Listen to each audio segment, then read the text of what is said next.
and welcome to Light for Life. If you are returning to our channel, thank you.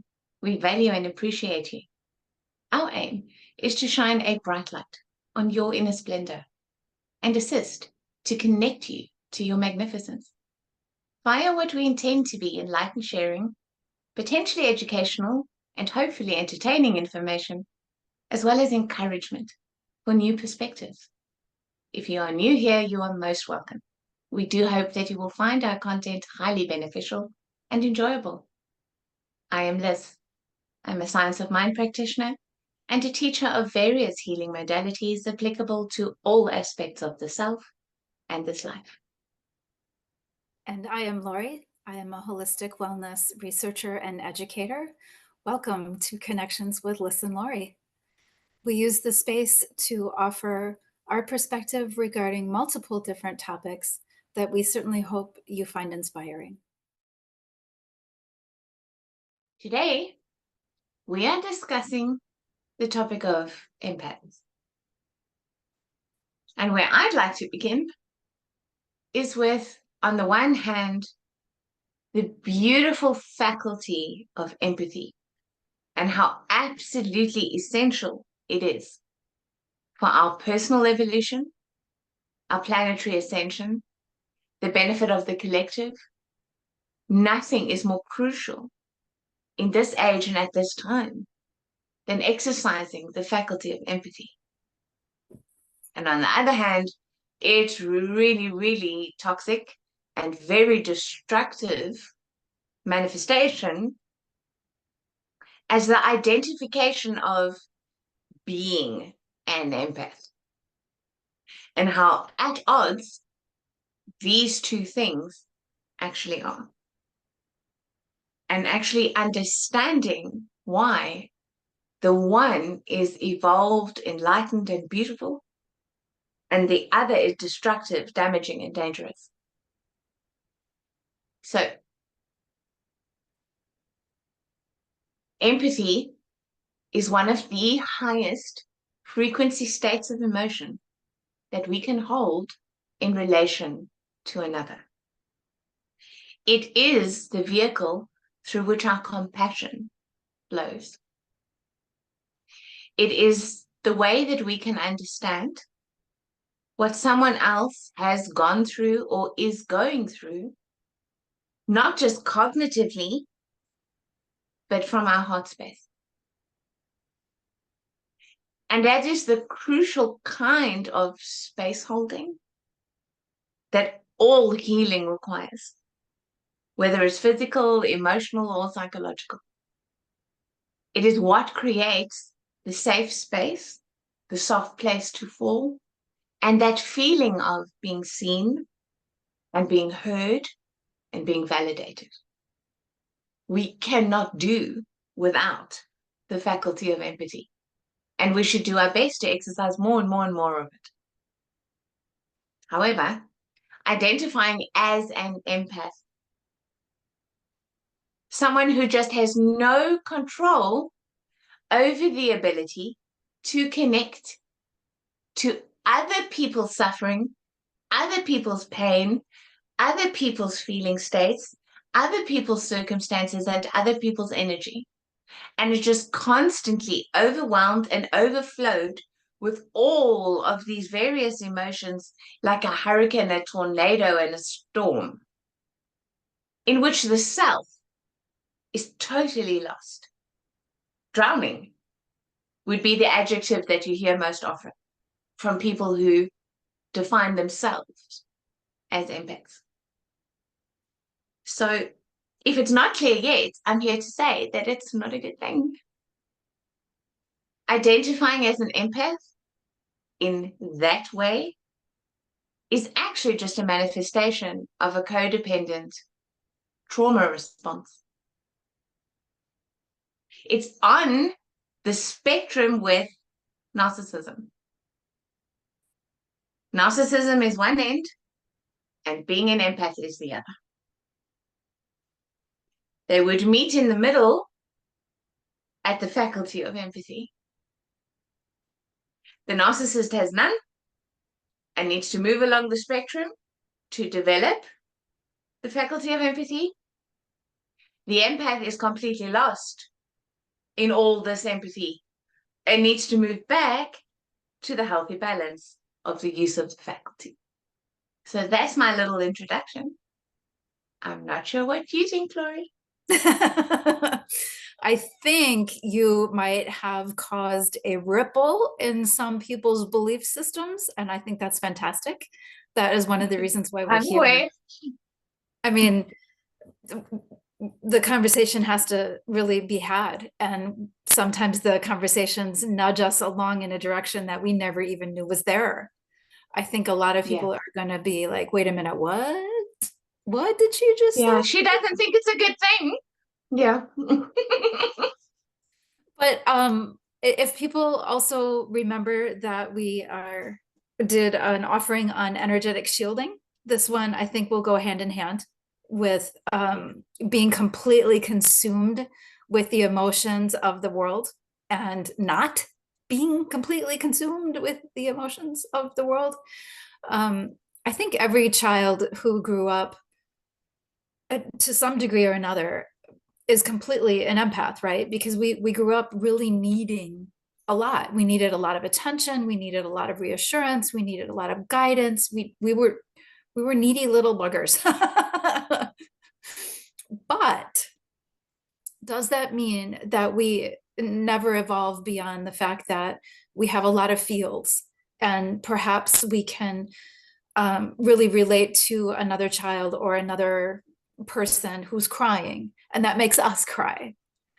I just, as you were talking, I was just seeing so many facets of our personal development through life, how we probably all started out as very, very empathic and might have swung the other way to very hardened or narcissistic.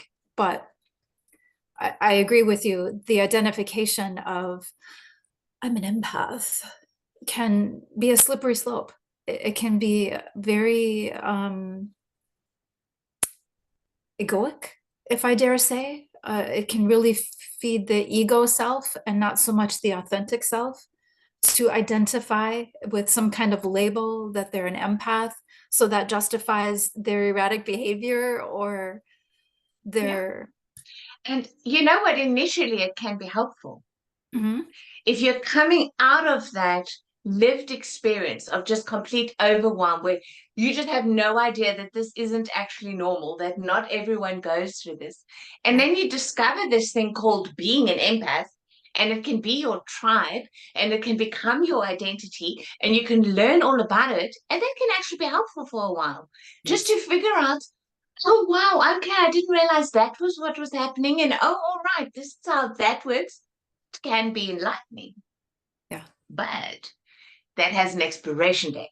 Mm-hmm. That has an end point, where sooner or later you have to sit back and you have to go, is this identification actually my only option? Yeah. Because the thing is, I see it as a switch. Inside ourselves, in the core of our emotional station, is a switch that we control. And that switch is either I am switched to the position where I am going to correspond and receive whatever energies are around me, or I'm switched to the position where I influence all the energies around me by virtue of what I emit. So that's the real question. Am I an emitter or am I a receiver? Because it's a choice. And we all know those people, right, Lori? Mm. They walk into a room, whether positively or negatively, doesn't matter. They walk into a room and they immediately affect the room with their frequency. They are an emitter. You get the sunshine version of them and you get the, oh no, he's here version of them. But either way, their switch is set to emit. Mm.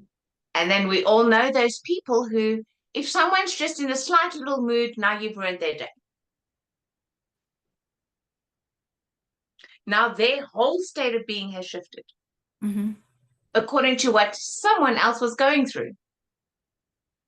Is it really a wonder that empathy is on the spectrum with narcissism? Because Right. at the end of the day, even though it looks like you're feeling everybody else's feelings, it's actually all about yourself. Not distinct from narcissism in that regard. Yeah. Yes. It is a little bit self-absorbed, right? It's a little, and again, I'm only speaking from my experience and my perspective, but there was a time when I was completely overwhelmed with all of these feelings. And you know, like you mentioned, I had no idea that a lot of it wasn't even mine, that I was somewhat of a sponge energetically and physically to the environment around me.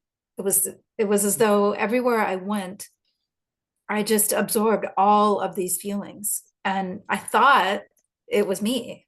I thought I was just too sensitive. And believe me, people in my life certainly reiterated that belief that I'm too sensitive. I'm too sensitive. I'm too sensitive. Well, you know, in a way, I was. I was too sensitive because I didn't have any concept of what even an empath was, let alone that I was one of those people that was empathic. And I certainly had no idea what energetic shielding was, and had no concept that there was a switch, that I had a way to pivot from what I was feeling, and I had a way to mitigate what I was feeling and transform how I walked into a room.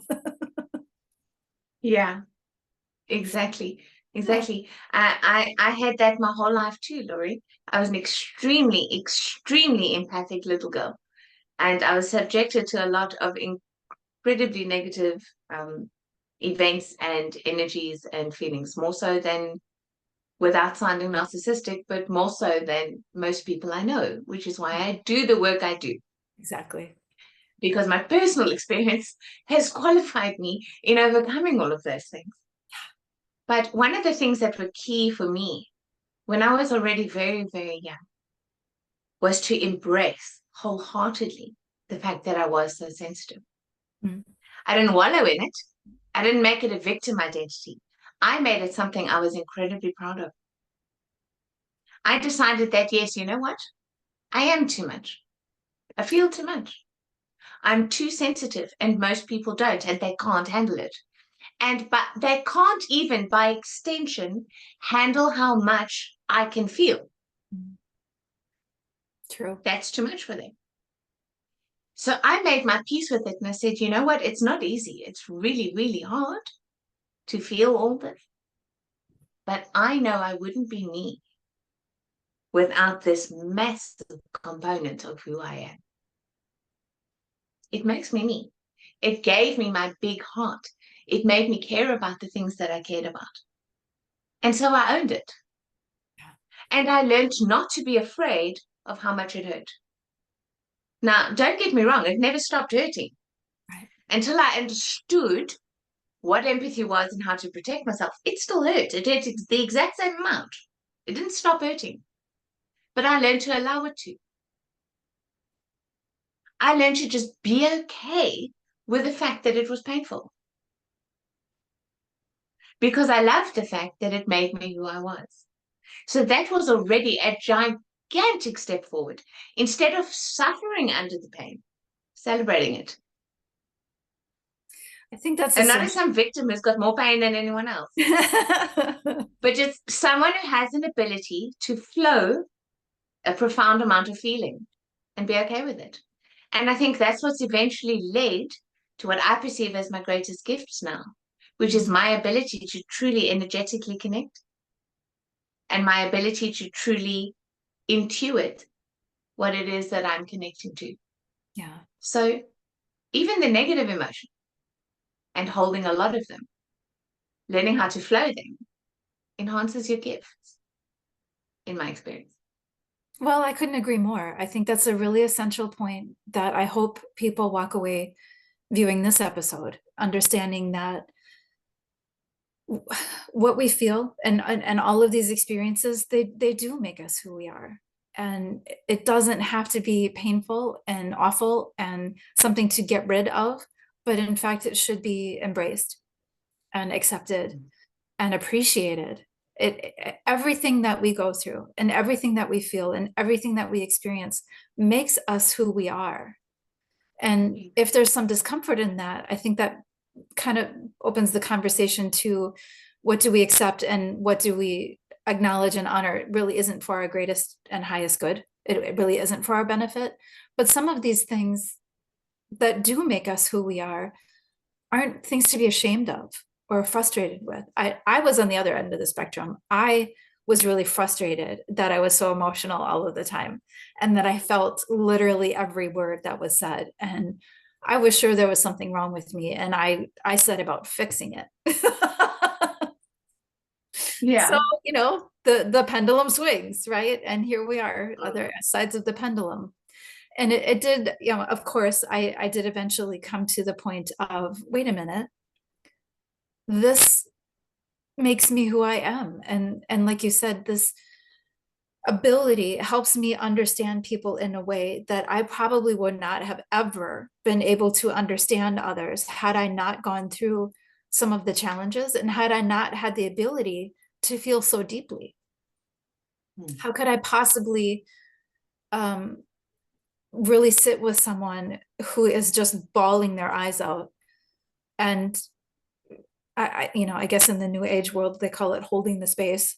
But to just be with someone and be present with someone, not wanting to change how they feel, not fixing how they feel, not taking on what they feel, but just letting them have their process, knowing that it's really intense for them, but also now knowing it's just a moment and they're going to move on and they're going to move forward in their life experience. But having that support in a way that is compassionate is everything. And being able to be that support is also everything, because it's become the work that we do, right? But if we didn't have that foundation, how would we be able to offer anything to others?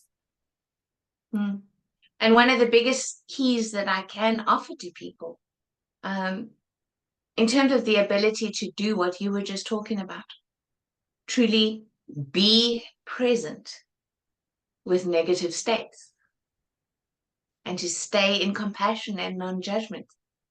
A key to that is to make it impersonal. Right. Identifying as an empath hurts precisely because at its heart, it's all about the little self. Yeah. Actually, all about you. It is actually narcissism. Yeah. The moment you turn it outward and you make the focus truly the other, this is not about me. I can feel it. I empathize with it. I'm holding space for it, but it's not about me. It's all about you.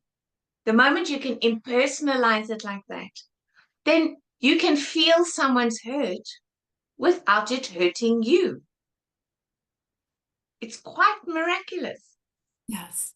You can feel someone's anger without it making you angry. Right. You can feel someone's whatever without deciding that you're going to become it. So it is being an empath, but the empowered version of it. Instead of an empath who suffers under this gift that's a curse. Because it doesn't have to be. Like everything in life, there's always an elevated version of what we've been doing.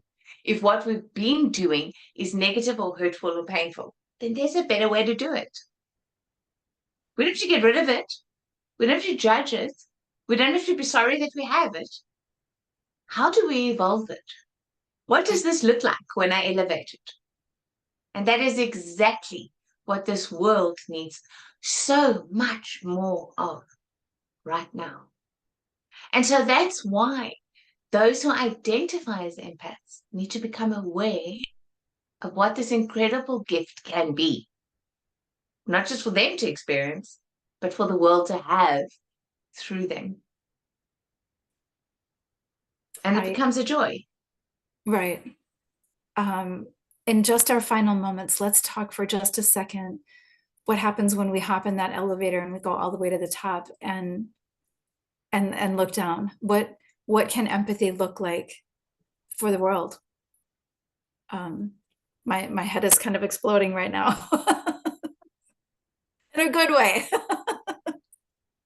Laurie, you and I, it's amazing how differently we see things and the different perspectives we come at them from, but we always tend to end up at the same place, exactly the same place. Like you said to me earlier, it all comes out the same in the wash.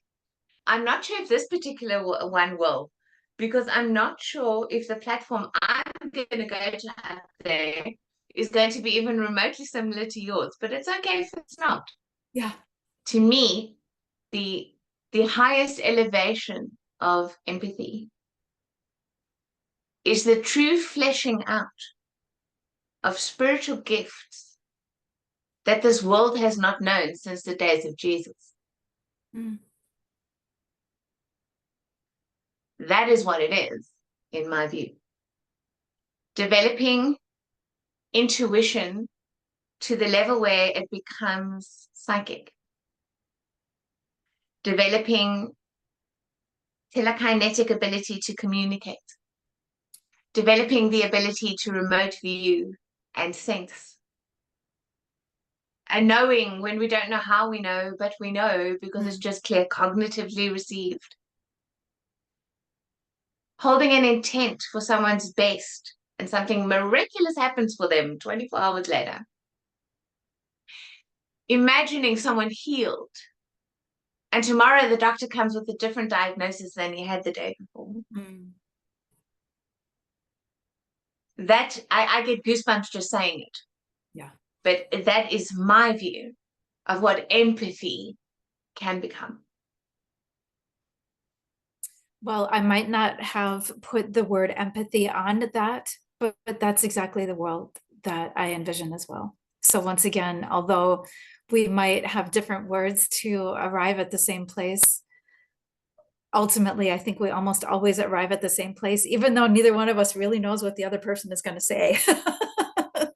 It's wonderful. But in my heart and in my little world, that really is the true world. The world where we are so supremely connected that we can just immediately see good things happening for those that we work with or those that we love. Or I mean, heck, even a person, a total stranger, it doesn't necessarily have to be someone that we know. But if we see somebody who's struggling and they're asking for help, I'll hop on that bandwagon and send them some good love. Yeah.